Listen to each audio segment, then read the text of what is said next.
Bonjour, Gmara de Ta'anit, on est à la page 23 au chapitre 3.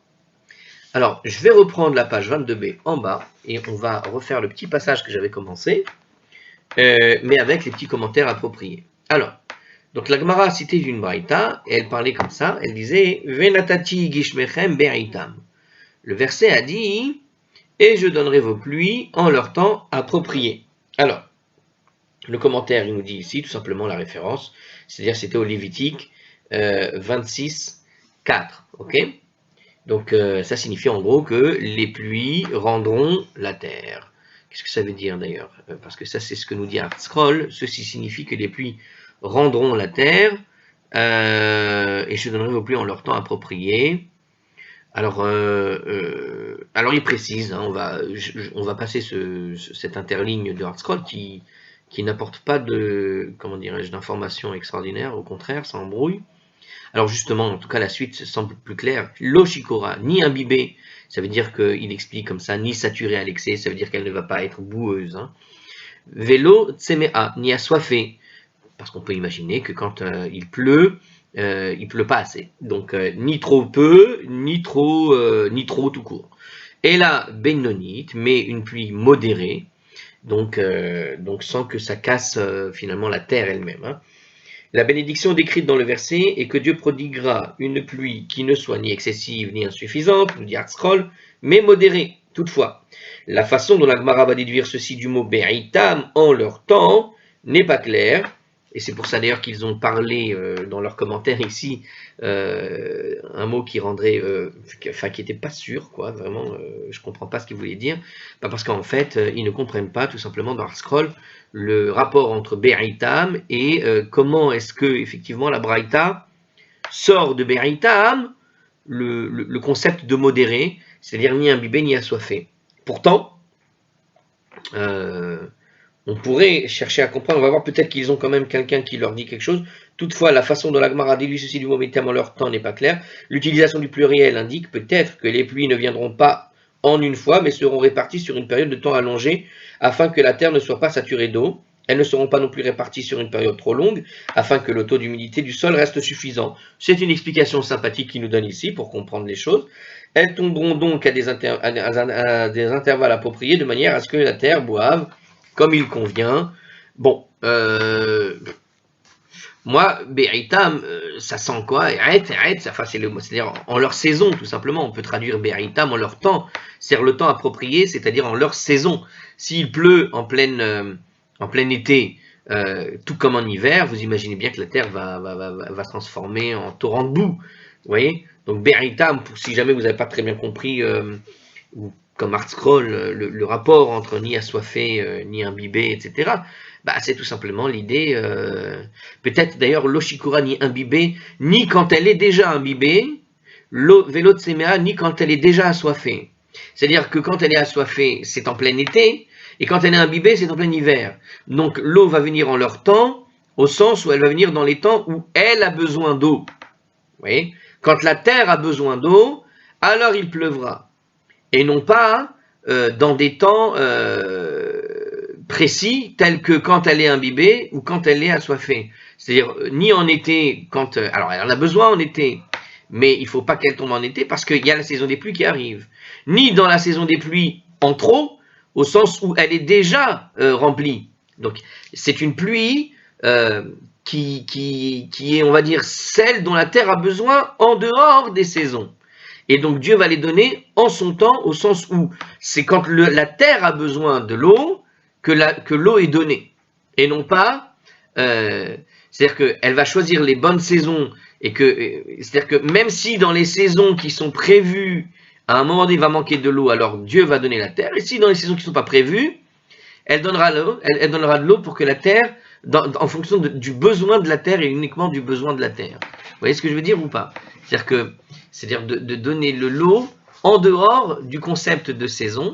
Alors il dit, il va les donner, alors on peut le comprendre dans un premier temps, Gishmechem Beritam, les pluies dans leur saison, tout simplement, leur temps approprié, ça pourrait être leur saison, c'est-à-dire je ne vais pas faire pleuvoir en été, mais on pourrait comprendre aussi, puisqu'il y a précisé ni imbibé ni assoiffé, on pourrait imaginer ce temps comme étant une eau en plus de ce qui est prévu dans la saison. Et si la saison n'est pas suffisante, à un moment donné, l'eau va revenir dans le moment du besoin de la terre. Vous voyez ce que je voulais dire? Donc il y a deux manières de voir la chose ici. Je ne sais pas après si c'est ça. Bon. Alors en tout cas, ce que dit la suite de la Gemara maintenant, en tout cas, la Braïta est précise. Elle dit la suite comme ça. Chez Kol Zeman, chez Ageshamim Merubin, car à chaque fois que les pluies sont excessives, Metash Teshin et Haaretz, elles rendent la terre bourbeuse. Ve'enamotzi aperot, elles ne pourront pas produire de fruits.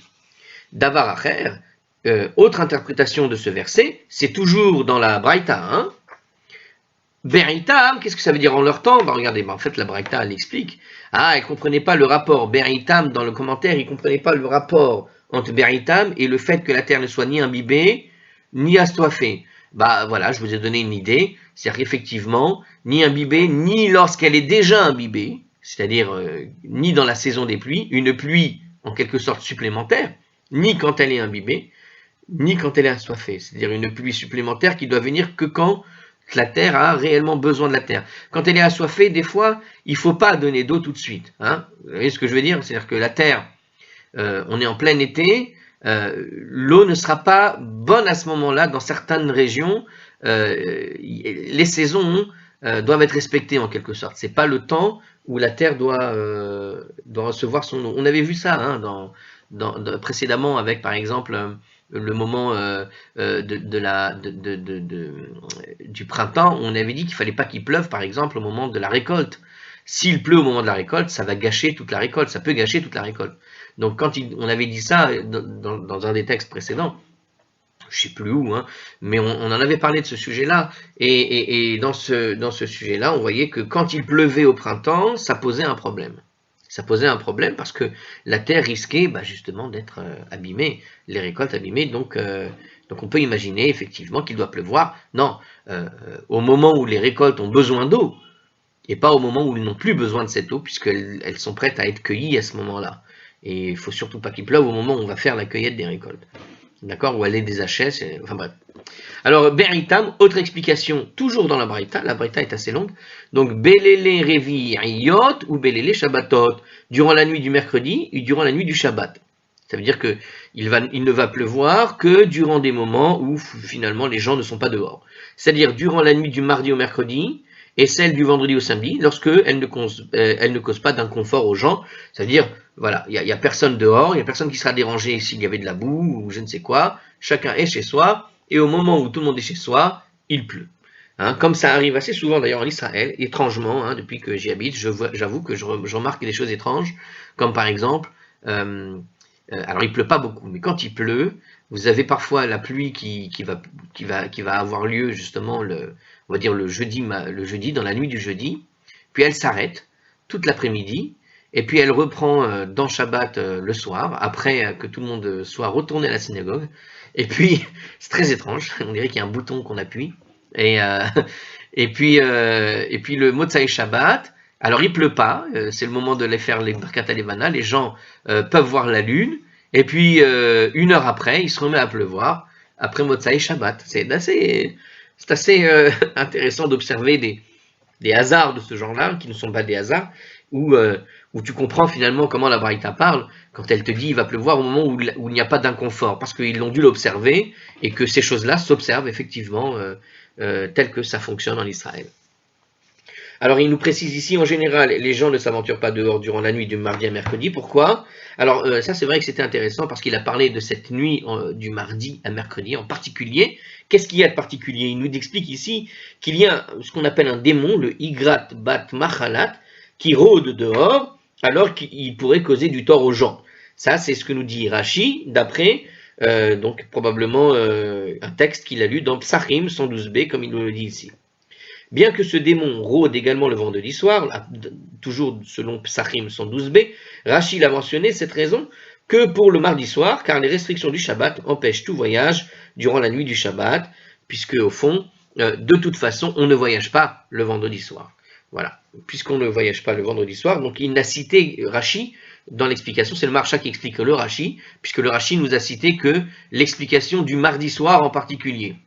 Mais il n'y avait pas besoin d'expliquer cette raison particulière un autre jour, que le mardi soir, c'est-à-dire le vendredi soir, parce que vendredi soir, c'est déjà Shabbat, et que Shabbat, on ne voyage pas. Donc, de toute façon, on ne voyageait pas, voilà. C'est vrai. En tout cas, voilà qu'on apprend quelque chose. C'est pas une bonne chose le mardi soir d'aller en promenade. Apparemment, en tout cas, c'est de mauvais augure apparemment de ce qu'on nous raconte ici. Alors on continue. Sheken matzinu bime Shimon ben Shetach. Donc justement, hein, il expliquait justement qu'il ne pleuvait que dans les nuits du mercredi, donc de mardi à mercredi, et durant les nuits du Shabbat, enfin de vendredi soir. Alors il nous dit ici justement, comme nous le trouvons à l'époque de Shimon ben Shetach. Qu'est-ce qui s'est passé à cette époque-là? Alors juste précision. Qui est Shimon ben Shetach? Il nous le reprécise ici dans ArtScroll, on l'avait déjà vu ailleurs, mais on va le redire. Donc Shimon ben Shetach était l'un des premiers Tanaïm. Il fut le chef du Sanhédrin, c'est écrit dans Avot 1:8, environ 150 ans avant la destruction du deuxième temple. Donc on est vraiment dans la période des Asmonéens, hein, quasiment. Pendant 9 ans après la mort du roi mécréant Yanaï, en 5685 ou 76 avant l'ère courante, Israël fut gouverné par sa veuve et la vertueuse reine Shlomitzion, la fameuse Salomé. Sous l'influence de son illustre frère Shimon ben Shetach, donc c'était son frère en fait. Alors, une seconde. Ok. Durant cette période, le pouvoir politique fut entre les mains des anciens du Sanhédrin et la nation fut prospère, tant au plan spirituel que matériel. À un moment donné, donc, un des rois qui était descendant des Asmonéens était très mauvais. Bon, il a disparu parce qu'il a disparu. Et la veuve, qui était en réalité la sœur du chef du Sanhédrin, a pris le pouvoir et a transmis le pouvoir au Sanhédrin, tout simplement. Et du coup, on a eu une assemblée, j'ai envie de dire, qui dépendait d'un Sénat, alors que avant cela, ça dépendait exclusivement du roi et du roi seul. Donc du coup, on a eu un petit, comment dirais-je, un petit éclair alors peut-être pas encore de démocratie, je suis pas sûr. Remarquez, le président du Sanhédrin était élu à ce moment-là, mais on a eu un petit passage presque de pouvoir sénatorial, quoi, voilà. Alors on continue, donc c'était à l'époque de Shimon ben Shetach, on l'a trouvé à l'époque de Shimon ben Shetach, et justement ce commentaire quelque part il vient de préciser qu'on était dans une période, on pourrait dire glorieuse en termes de Torah et de matérialité justement derrière. Ben justement, à cause de cette période glorieuse, on a eu ce type de choses. Chez Yaridou, la Hem Geshamim, et l'aplomb, à savoir donc que la pluie tombait pour eux, mais pour eux seulement. Belele Reviyot, ou Belele Shabbatot, durant les nuits de mercredi et durant les nuits de Shabbat. Ad Shenarasu Chitim Kirchlayot, et jusqu'à ce que les blés deviennent gros comme des rognons, eh ben dis donc, des gros grains de blé, ou c'est Horim, Kegar et Nezetim, et les grains d'orge étaient gros comme des noyaux d'olive. On a encore du chemin, ça veut dire. Il y a moyen d'obtenir des grains de blé beaucoup plus gros encore que ce qu'on connaît. Veradashim, Kedinare Zaav, et les lentilles étaient grosses comme des dinars d'or. Vous imaginez quand même la taille des fruits et légumes, on se croirait dans une autre planète là. Vetsareru Mehem, et ils en mirent des paquets en réserve, Dougma les Dorot, à titre d'exemple pour les générations futures. Donc peut-être qu'un jour on va trouver de cette période-là des lentilles et des grains d'orge de la taille d'olive. Hein. Vous imaginez des lentilles de la taille d'une pièce de monnaie. Ok, énorme. Léodia Kama Achet Gorem, afin de faire connaître combien de ruines le péché provoque. Donc c'est-à-dire que il existe quelque part caché, je ne sais pas, en Israël, des jarres à sec, comme ça, avec dedans des graines de blé ou de lentilles qui ont des tailles de pièces de monnaie. Hein. Vous imaginez un rognon, je ne sais pas c'est quoi la taille d'un rognon, mais bon, c'est énorme, quand une noix, quoi, à peu près. Des grains de blé de la taille d'une noix qui sont cachés quelque part à titre. Alors il nous dit ici, c'est ce qui est amusant comment il le présente ici, afin de faire connaître combien la ruine, le péché provoque, au sens où à partir du moment où ils ont rétréci tous ces produits, puisqu'on a la taille qu'on a aujourd'hui, mais tous ces produits ont en réalité rétréci, et que quelque part ce rétrécissement, si on observait comment était dans le passé la taille de ces céréales et jusqu'où pourrait aller la taille des céréales en réalité, et aujourd'hui on a la taille qu'on a, c'est-à-dire pas grand-chose, d'accord, c'est vraiment tout petit, on comprendrait qu'en réalité, on est dans une période où on a été diminué, mais on s'en rend pas compte parce que on est né avec la taille des grains de blé qu'on connaît, on est né avec la taille des olives qu'on connaît, on est né avec la taille des grains de lentilles qu'on connaît, c'est-à-dire pas grand-chose, mais on ne s'en rend pas compte. On ne s'en rend juste pas compte. Chez Nehemar, donc il nous dit justement, pour faire connaître combien de la ruine le péché provoque, alors en commentaire il le dit quand même, en voyant à quel point les récoltes étaient plus importantes durant les époques où le peuple observait les commandements de Dieu, les futures générations en viendraient à réaliser l'effet destructeur du péché sur le monde, donc c'est ce que je viens d'expliquer, oui, bon, on avait compris. Chez Nehemar, ainsi qu'il est dit, dans Jérémie chapitre 5, verset 25, il est dit comme ça, Avonotechem ehitu ele, vechatotechem man'uatov mikem, vos péchés ont détourné les bénédictions, hein, sous-entendu de la pluie, et vos fautes ont empêché le bien de vous atteindre. Donc elles ont empêché le bien sur vous, elles ont empêché le bien de vous atteindre. Ok. Vechen matzinu bime hodros, et de même, on trouvait à l'époque de Hérode, alors Hérode, alors tout le monde connaît Hérode, mais voilà comment est-ce qu'on le présente dans ArtScroll. Hérode gouverna Eretz Israël de 3725 à 3757, ça veut dire en fait de 36 à 4 avant l'ère courante. Durant son règne, le temple construit par Ezra fut démantelé et un temple plus beau fut érigé à sa place. C'est Rachid après Baba Batra 4a. Donc en fait, c'est sous Hérode que l'on connaît en fait la version qu'on connaît du Kotel par exemple, hein, et du temple tel qu'on a quelques traces qui nous ont permis de représenter comment il était. Eh bien, Hérode en fait avait détruit le fameux temple que Hérode avait reconstruit quand ils sont revenus avec les exilés à la suite de l'histoire de Esther, d'accord? Mais voilà, on était en 36 et avant 4, qu'est-ce que j'allais dire, le mai, mais qui a été détruit évidemment par les Romains plus tard. Mais ça veut dire qu'on a c'est une version rénovée du temple d'Ezra. Alors ici, on le trouvait aussi donc à l'époque d'Hérode, il nous dit alors qu'ils étaient occupés à la construction du Saint-Temple, donc pendant la construction et la rénovation totale du Temple, et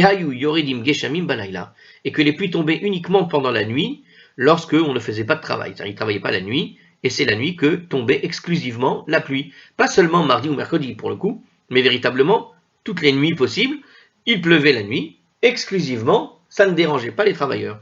Les machar, tôt le lendemain, nishba haruach, le vent soufflait, venit pazeru he'avim, et les nuages se dispersaient, vezorcha achama, et le soleil apparaissait. C'est vraiment des choses qu'on peut constater aujourd'hui, je peux vous dire, vraiment. Veyatsu ha'am, alors c'est plutôt un bon signe pour aujourd'hui, mais bon, enfin, ce que je veux dire, c'est qu'il pleut vraiment dans des moments où t'es pas dérangé, c'est ça ce que je veux dire. Veyatsimu'am limlachtan, et le peuple sortait vers ses travaux. Veyadiru, chez Melechet Shamayim Bidéem, et il savait que l'ouvrage céleste était entre les mains, c'est-à-dire qu'il travaillait on va dire dans une sorte de partenariat avec Dieu. Il voyait bien que Dieu, quelque part, leur rendait service, les aidait, au sens où, voilà, quand ils venaient au travail, tout était déjà sec, et la nuit, il pleuvait, et donc ça poussait, enfin, on voyait que Dieu approuvait les travaux du temple à ce moment-là. Alors on continue, et on voit une autre... alors voilà, on était en train de parler, vous vous rappelez, on avait parlé de Choni, le traceur de cercle. On revient à la Mishnah. Voilà, on a fini tout le passage précédent, et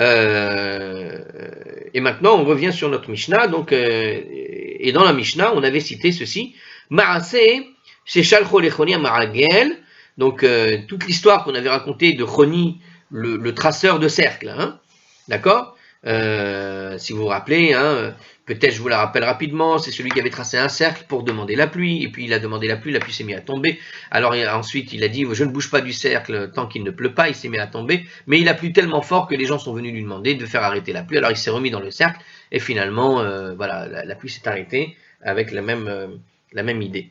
Bref, voilà, il faudra revoir la Mishnah pour celui qui veut revoir cette histoire, mais concrètement voilà qu'on revient sur cette citation de la Mishnah.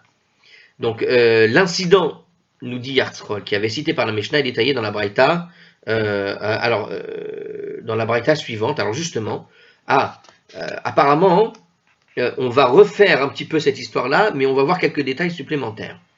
D'autres détails à propos de Choni Ameragel, de Choni, le traceur de cercle.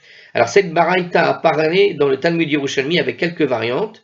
Voir le commentaire et les notes sur la Mishnah, la page 19a, les notes 22-31 pour ceux qui veulent revoir, parce qu'on l'a déjà vu, pour ceux qui veulent revoir ces notes-là. Donc il y a des petites variantes dans Yerushalmi, mais là on a le texte entier de la Braïta qui vient un peu revoir ce qu'on avait déjà dit sur Choni. Donc une belle histoire en perspective. Je vais faire la pause juste ici et je reviens tout de suite. Hop, et voilà. Alors on y va, on raconte cette histoire-là, la Braïta, Tanoura Banan. Il a été enseigné donc dans cette Braïta par un Machat. Il arriva une fois, Yatsa Rov Adar, Velo Yaridu Keshamim, que la majeure partie du mois de Hadar était passée et que la pluie n'était pas encore tombée cette saison. Donc la saison des pluies se termine en général un peu après la fin du mois de Hadar. Ça, on avait vu ça dans d'autres Gmarot ou dans d'autres passages de cette Gmara.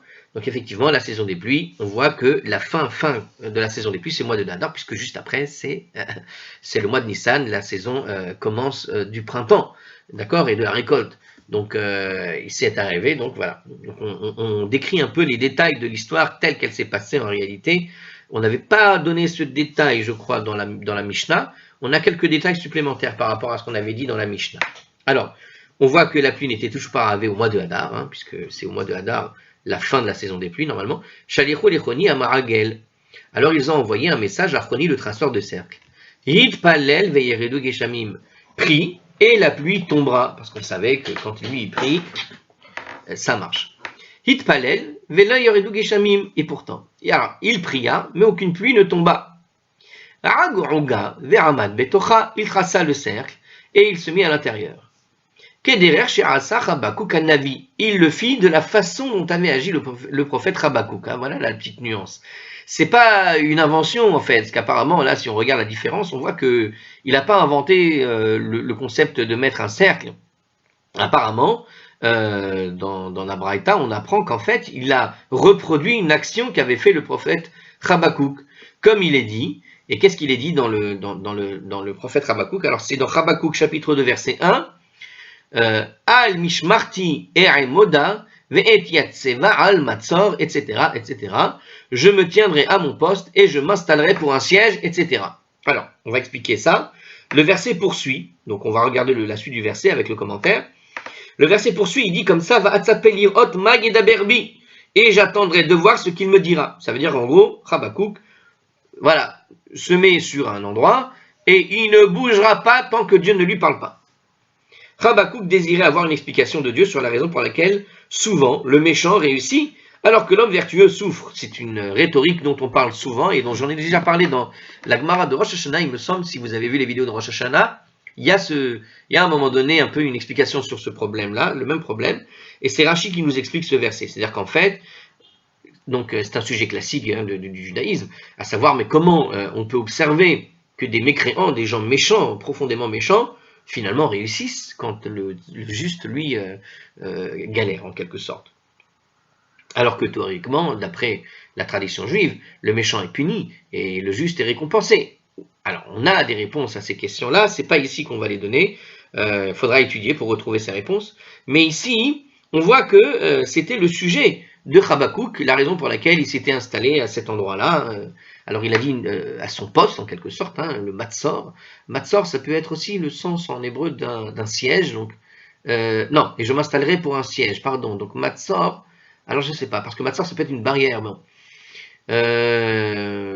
Veitiat Seva, je me tiendrai, je m'installerai à mon poste. Et Aimoda, il se tient debout en quelque sorte, dans sa position.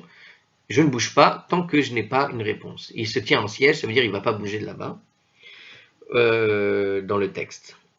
Alors, je reprends le texte. Je me tiendrai à mon poste et je m'installerai pour un siège, et ça se termine, et j'attendrai de voir ce qu'il me dira, et on vient d'expliquer, donc, selon Rashi, qu'il s'agit de la réponse à la question pourquoi le juste est puni en quelque sorte, alors que le méchant, lui, apparemment, n'est pas a priori, n'est pas inquiété. Il creusa un puits cylindrique. Donc, qu'est-ce qu'a fait Habakkuk, nous explique Rashi? Il a creusé un puits cylindrique à la manière d'un cachot. Alors, Rashi nous explique ça. Probablement, il a expliqué ça. Vous savez pourquoi il a parlé d'un puits cylindrique? Parce que, je viens de dire tout à l'heure, le terme en hébreu, il y a écrit al mishmarti, sur ma garde, et moda, je me tiendrai debout. Il y a écrit en traduction, je me tiendrai à mon poste. Mais Rachid, s'il explique de manière comme ça l'idée d'un puits cylindrique, c'est parce que Amoud, c'est aussi le terme qu'on utilise en hébreu pour un cylindre, et Amoud veut dire aussi l'idée de position debout. Donc il a tout simplement utilisé l'étymologie du mot Erimodna, d'accord, Erimoda, je vais faire une colonne en quelque sorte, et comment tu fais une colonne, mais pour que tu puisses tenir en siège hein, d'une certaine manière, donc il a creusé un trou à la manière d'un cylindre et il s'est mis dedans, c'est-à-dire qu'il s'est enterré dans un trou dans lequel il pouvait avoir la position debout et il ne bouge pas de ce trou dans une position debout en quelque sorte. Hein. C'est ça l'idée, je pense, qui est dedans. Alors, Artskol dit autre chose, j'ai l'impression. Le mot mishmar, le poste, peut également avoir la signification de prison ou de cachot en réalité, et c'est ce qu'on voit dans le livre des nombres, hein, dans la Torah, dans Bamidbar, au chapitre 15 et 34. Donc, le mishmar, on a ici deux notions finalement. Moi, je vous ai donné une explication possible à travers le mot Erimoda, puisque Ramoud veut dire des colonnes, Ramoud et Anan, des colonnes de nuée, etc. Donc, on a bien une notion de colonne, mais ce qui va renforcer l'idée de creuser quelque chose dans lequel on s'enferme, c'est le mishmar. Puisque mishmar peut vouloir dire cachot, et donc, puisque mishmar, qui veut dire garder, veut dire aussi cachot, donc on imagine bien l'idée de quelque chose qui ressemble à une forme de cachot, et donc quelque chose où tu ne peux plus bouger vraiment, et en même temps quelque chose qui se tient sous la forme d'une colonne, Erimoda. D'accord ? Donc on a ces deux notions qui se mélangent, et c'est ce qui explique comment Rashi explique la chose. Eux, ils se sont uniquement concentrés sur l'idée de Mishmar. Moi, je vous dirais donc que Rashi, quand il donne cette idée de puits cylindrique, s'il précise dans la traduction ici que Rashi a dit cylindrique, c'est bien l'idée d'une colonne. Donc on est dans l'idée de la position debout, coincé dans une colonne qui est comme une prison. Bon, les deux explications vont dans l'autre. Alors on reprend cette idée, donc on voit que Choni trace le cercle, et qu'en faisant cela, il copie Habakkuk d'une certaine manière, plus ou moins la même chose. Et c'est pour ça que Rashi précise d'ailleurs un cylindre, parce que le cercle et le cylindre sont proches en termes de forme, hein, d'accord. Le cercle, c'est le début du cylindre, hein, au-dessus, comme ça. Amar Lefanav, qu'est-ce qu'avait dit donc Choni? On revient sur notre histoire. Amar Lefanav, il a dit devant Dieu, donc dans la Braïta, qui réexplique l'histoire, Ribono Shalom, maître de l'univers, Banecha, Samu Penehem Ala, et tes enfants ont tourné le visage vers moi, chez Ani Keven Bayit Lefanecha, car je suis devant toi, avec une petite faute de français ici, comme un membre de la maison. Alors, chez Ani, Keven Bayit Lefanecha, car je suis devant toi comme un membre de la maison. Alors, il précise en commentaire, ce n'est pas à cause de ma grandeur qu'ils sont venus me voir, afin que je prie pour eux, mais plutôt parce que je suis considéré comme un de tes serviteurs et de ta demeure, et que je me tiens donc régulièrement devant toi. C'est comme ça qu'explique le Maharsha. Il faut voir là-bas le Ibn Ezra sur les nombres, chapitre 12, verset 7, pour avoir cette idée-là, qui semble apparemment équivalente. Là-bas, je ne sais pas, là, ils ont juste donné la référence, je ne peux pas vous dire de quelle histoire il fait référence le Ibn Ezra pour essayer de faire le rapprochement. En tout cas, ici, il dit « Je suis devant toi comme un membre de la maison ». Donc, ce n'est pas pour mes mérites qu'ils viennent me parler, ou pour ma sagesse, mais c'est uniquement parce qu'ils savent que toi et moi, que Dieu est proche que tu es proche de moi, comme si j'étais ton serviteur à la maison. Donc que quand je parle, en tout cas, tu écoutes tout de suite, alors que les autres, ils doivent passer par les secrétaires. Nishba ani beshimcha agadol. Je jure par ton grand nom, chez Enizaz Mikan, que je ne bougerai pas d'ici jusqu'à ce que tu aies pitié de tes enfants. Donc on répète l'histoire. Hitrilu geshamim minatefin. En réponse, la pluie commença à tomber goutte à goutte. Amroulo talmidav. Alors ses élèves lui dirent, Rabbi, notre maître, Re'inucha velonamut, nous désirons te voir et ne pas mourir. Ça veut dire qu'il nous faut plus de pluie ou nous mourrons. Ça veut dire la pluie que tu as amenée est très bien, elle te suffira peut-être, mais la population va mourir parce que ces quelques gouttes ne suffisent pas. Kim dumin anu, il nous semble, she'en geshamim yoredin, que la pluie ne tombe, elle aléatir shevuatecha, que pour te délier de ton serment. Ça veut dire que, alors une petite précision sur ce qui s'est passé. Puisque tu as juré à Dieu que tu ne bougerais pas du cercle si jamais il pleut. Alors, quelque part, il a plu, mais cette pluie, c'est un petit peu, vous savez, ça me rappelle que quelqu'un qui... Ça me rappelle le loto. Vous savez, il y a les gens qui jouent au loto, ils vont aller prier le ciel. Fais-moi gagner au loto, fais-moi gagner au loto. Et le type, il va jouer. Et qu'est-ce qu'il a gagné? Il a gagné 2 euros. Il a dépensé 2 euros, il a gagné 2 euros. Voilà. Donc, quelque part, imaginez un Khoni, un Maragel, qui tracerait un cercle, qui dit « Je ne bougerai pas d'ici tant que tu me fais pas gagner au loto ». Et il a donc joué au loto, il bouge pas de son endroit, et voilà qu'il gagne au loto. Maintenant, gagner au loto, vous savez, il y a celui qui gagne le million et celui qui gagne les 2 euros. Vous voyez ce que je veux dire?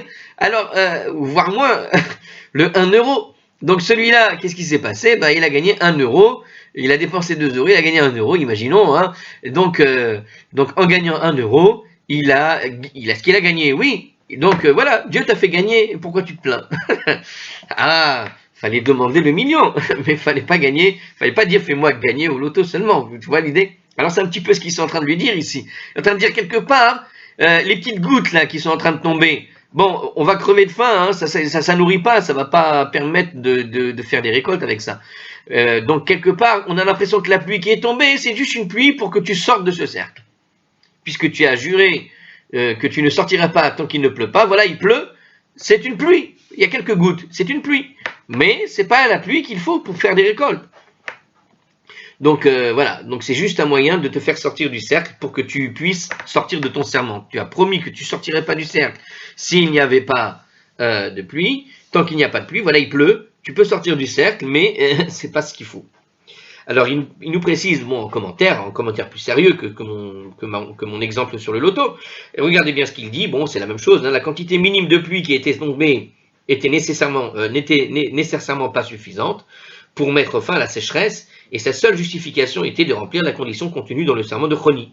Bien que Khoni ait fait le serment qu'il ne bougerait pas tant que Dieu n'aurait pas eu pitié de son peuple, ses élèves n'avaient entendu que la première partie de sa phrase. Ah, il répond à une question qu'on n'a pas posée. En effet, parce que le serment de Khoni, c'est à propos d'avoir pitié de tes enfants qu'a fait le serment de Khoni.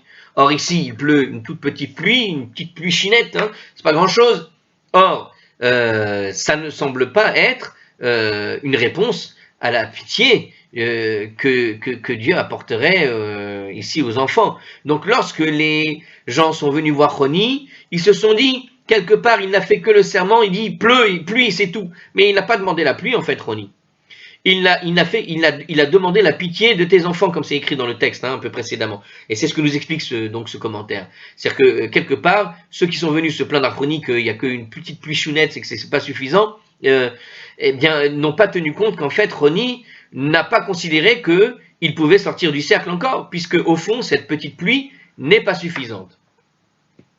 Il y a écrit « Je ne bougerai pas d'ici » dans la promesse, et donc, ils n'ont pas vu la fin de la phrase qui disait « jusqu'à ce que tu aies pitié de ton peuple ». Donc ils croyaient donc qu'il avait dit « jusqu'à ce qu'il pleuve », ce qui n'était pas le cas, puisqu'on voit dans le texte que ce n'est pas le cas.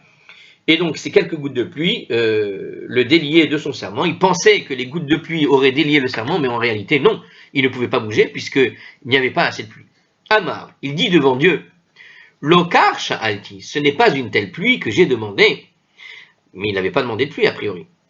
Alors, c'est pas écrit pluie hein, dans le texte. Il y a écrit comme ça, Lokar sha'alti. Ce n'est pas ça que j'ai demandé.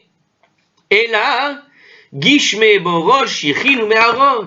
Mais des pluies pour les citernes, pour les canaux et pour les grottes.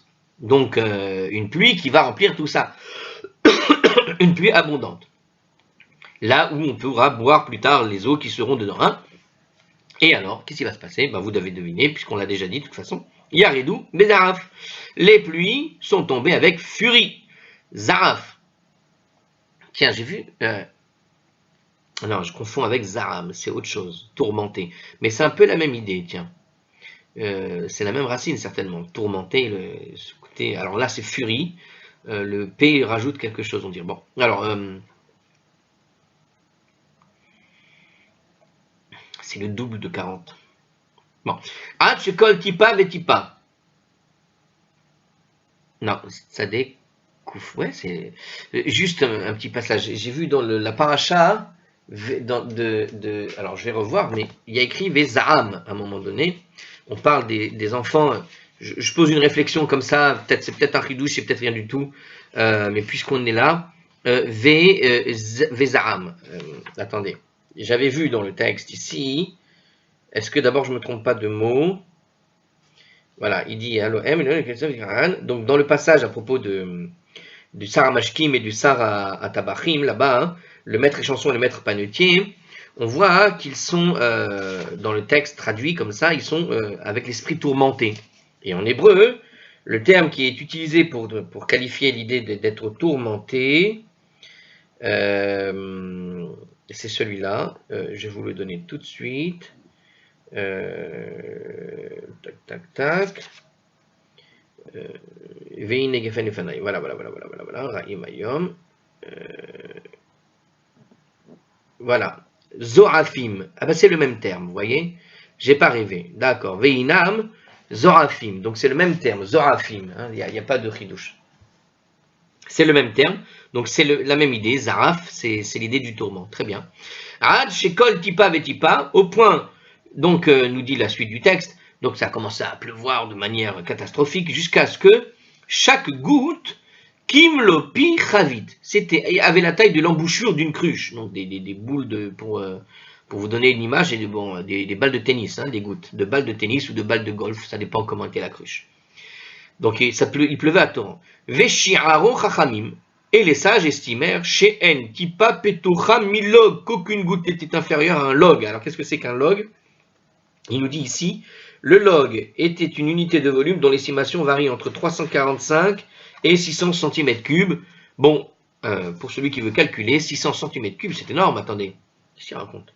Centimètre cube, centimètre, 600 cm, c'est 6 mètres. Donc entre des gouttes de 3 mètres, c'est pas l'embouchure d'une cruche, ça. Aucune goutte n'était inférieure à un log. Donc là, il nous dit que on parle d'une pluie où vous aviez, pas des gouttes d'eau, c'était des piscines qui tombaient là. Si c'est 3 mètres cubes, parce que 300 cm3, on est dans les 3 mètres cubes, il me semble, hein, si je calcule bien. Non, hein, 1000 cm, 100 cm, c'est 1 mètre. 1 mètre, c'est 1000 mm. Attendez, je vais faire une pause, je vais refaire mes calculs 2 secondes. Oui, bah c'est ça, c'est 100 cm, c'est bien 1 mètre. Je sais pas pourquoi j'ai eu un doute, mais parce que ça paraît tellement énorme comment les rabbinim y pensent ici. Ils ont l'impression que chaque goutte était a priori entre 3 mètres 40 et 6 mètres, ce qui paraît énorme. Amrou lo talmidav, ses élèves lui dirent, Rabbi, Reinucha velonamut, notre maître, nous souhaitons te voir et ne pas mourir, parce qu'avec des gouttes comme ça, des pluies comme ça, c'est le déluge en réalité. Hein. Et donc il risque de se noyer là. Alors, Kim Dumin Anu chez Engeshamim Yoredin Ela le Abed Arolam. Il nous semble que ces pluies viennent et ne tombent que pour détruire le monde. Voilà, j'ai donné une bonne description du déluge. Amar Lefanav, il dit devant Dieu, Lokar Sha'alti. Ce n'est pas une telle pluie que j'ai demandé. Et là, Gishme Ratsan Berachaun Davar, mais des pluies d'agrément et de bénédiction et de générosité.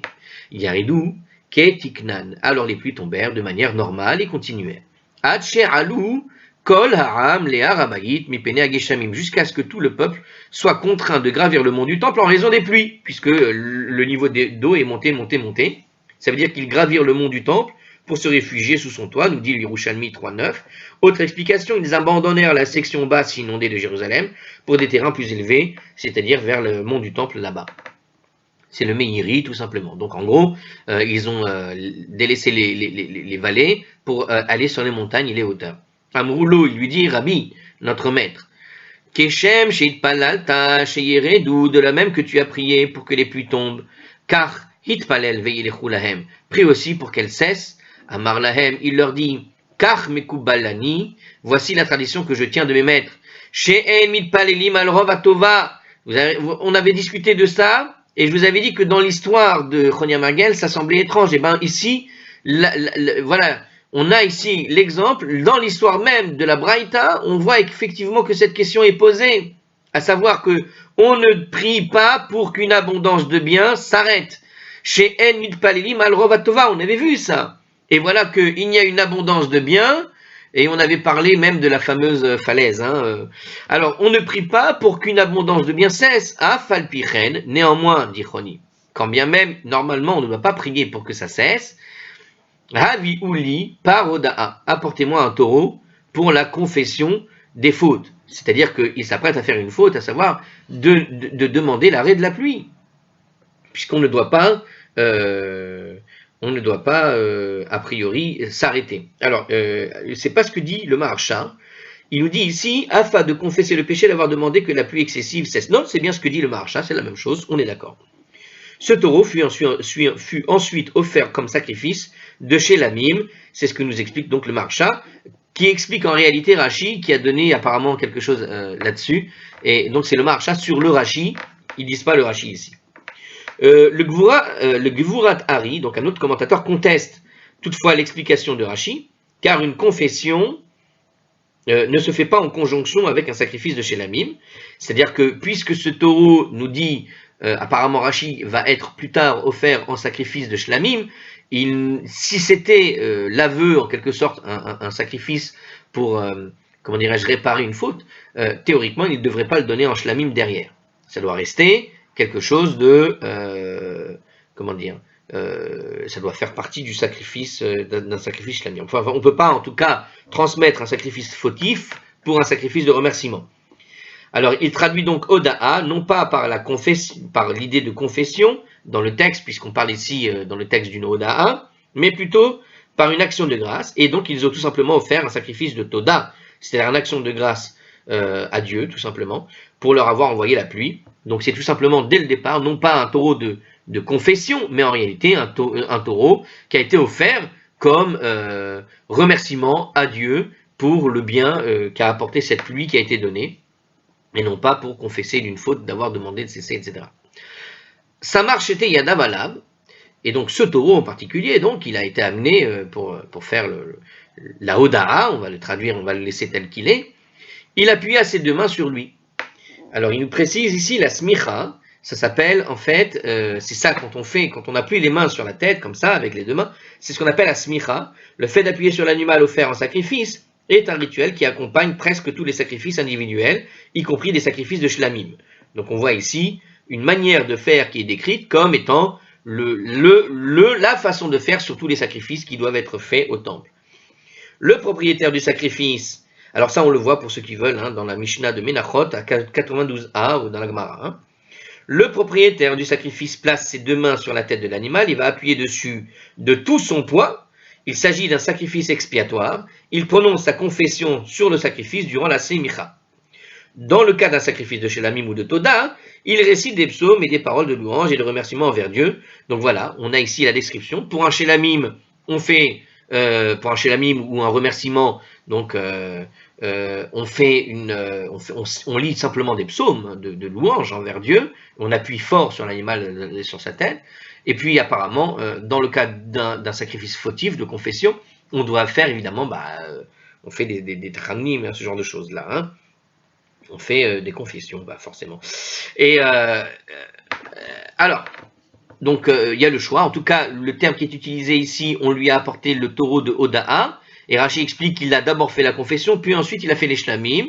Mais d'autres pensent que ça ne peut pas être ça, parce qu'on ne peut pas réutiliser un sacrifice qui a été pour une chose pour autre chose. Bref. Ve'amar lefanav, et il dit devant Dieu, Ribono shel olam, maître de l'univers, Amecha Israël shiroteta mimitzraim, ton peuple Israël que tu as fait sortir d'Égypte, Enan yecholin lo berov tova, ve'lo berov pour anout. Ils ne peuvent supporter ni l'abondance de bien, ni l'abondance d'infortune. C'est-à-dire qu'ils ne supportent pas quand tu leur fais un grand bien, ils ne supportent pas non plus quand tu fais malheureusement un excès de sécheresse, ce genre de choses-là. En gros, ils ne supportent ni l'abondance ni le manque de pluie. Cet aspect de la nature d'Israël était déjà évident dès les premiers jours qui suivirent leur sortie d'Égypte et au cours de leur séjour de 40 ans dans le désert. Lorsqu'ils manquèrent d'eau, ils s'en plaignirent amèrement, et de même lorsqu'ils furent lassés de la manne miraculeuse, et ils se sont plaints pareil. C'est dans les nombres 20, 1 à 12 lorsqu'ils ont manqué d'eau, et dans les nombres de 11, chapitre 11, verset 15, lorsqu'ils ont eu une manne miraculeuse. Donc ils se plaignaient tout le temps, que ce soit dans l'abondance ou que ce soit dans le manque.